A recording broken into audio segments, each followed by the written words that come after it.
near-death experiences. Have you ever had a near-death experience yourself? No, I have not. I don't know that I've ever almost died. Yeah, I don't know if I have either, but if I did, I don't remember it. But. We did, though. We had a group of us get together. We're integrated physicians in the Santa Barbara area and acupuncturists and various chiropractors and people. We get together. And we had someone come in and speak to our group who did have a near-death experience, and it was in a hospital, and she was on the table, and she died unexpectedly because she wasn't in a procedure. She wasn't like having surgery. She was just having a contrast dye put in, and she just died.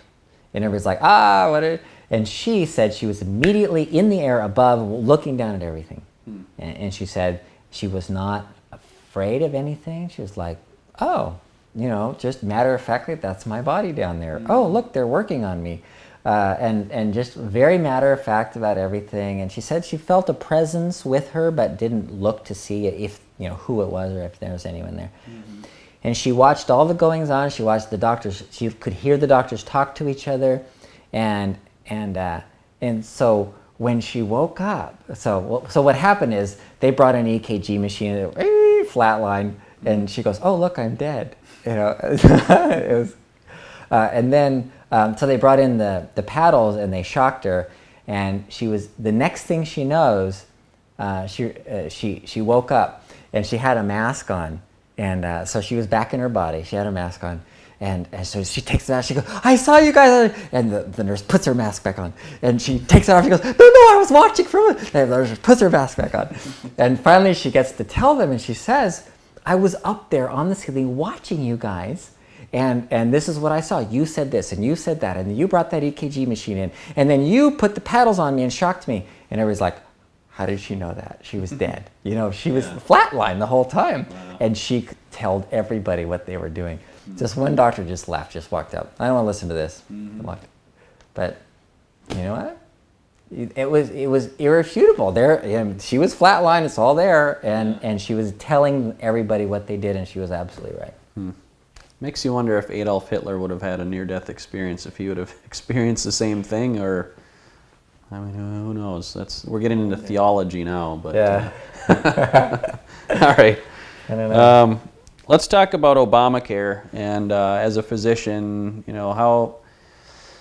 what's going to happen with it? It's being implemented more now this year, and then in 2014, I believe, is when it takes full effect. But have you ever heard the parable or story of this frog that's in cold water and in a pot, and the water gets heated up gradually, and as it gets hotter and hotter, the frog keeps swimming around, and then eventually the water's boiled and the frog's dead. Whereas you take a frog and you drop him into a vat of boiling water, he'll leap right out and no harm done, right? That's where we are with Obamacare. We're still swimming around and the water's just barely getting warm. So what Obamacare is not, people think, oh, this is universal insurance for everyone. That's not what it is. It is a mandate that you buy insurance. And if you don't buy insurance, then we will tax you. We will give you the federal insurance, and then we'll take it out of your taxes, whether you like it or not. So it's another tax on requiring you to buy healthcare insurance. It's really what it is.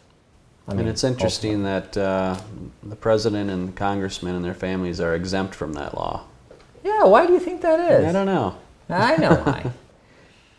I think if the framers of the Constitution were truly inspired, then they would have put in a provision that all laws that apply to the population apply to Congress. Then I think that would have changed a lot of our laws. Yeah, and vice versa. You can't make a law just for them. Yeah. Exactly. Yeah. So then we would have got the health care that Congress gets. That would be. Which I understand is not bad. Yeah. Lifetime insurance. Yeah. Huh. So, what do you see happening, longer term? How is this going to unravel? What's it going to do to our economy or the medical system? Or well, one of one of the effects that it has to happen is that as you put more people into an insurance environment, especially where Obamacare requires that everyone have an annual physical, and it's free. No insurance company can charge for an annual physical. They don't even have to have a copay. So, so now you have millions of people, tens of millions of people being added into a system, and then more millions of people who didn't have insurance or now have insurance, who can get a free annual physical. So, you know, how many doctors? We're already short of doctors. How are we going to get all these new doctors? Where are they going to come from? In England, they started bringing them in from Eastern Europe, you know. Where do we have to get them from? Are you going to bring them from Mexico or Canada? There's a lot of Canadian doctors that want to work here. But so there's going to be a shortage of physicians to be able to handle this. And so what are the effects of that? The ramifications are, you know, if you need an appointment with your doctor, it may be, you know, months before you get to see him. If you need, you know, surgical procedure or something, there may be waiting lists to get things done just because there's a lot of people that can now get them done that, you know, otherwise would have done something else. Yeah, sounds similar to Canada. Yeah. Yeah.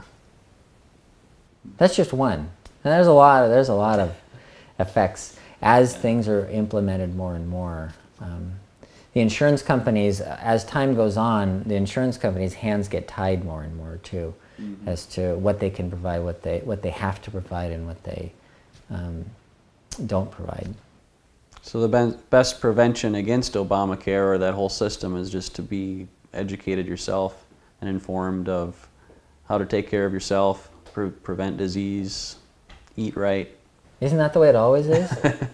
I mean, isn't that from at least from Greek times till now, you know, from the time of Asclepius, let food be thy medicine, let medicine be thy food.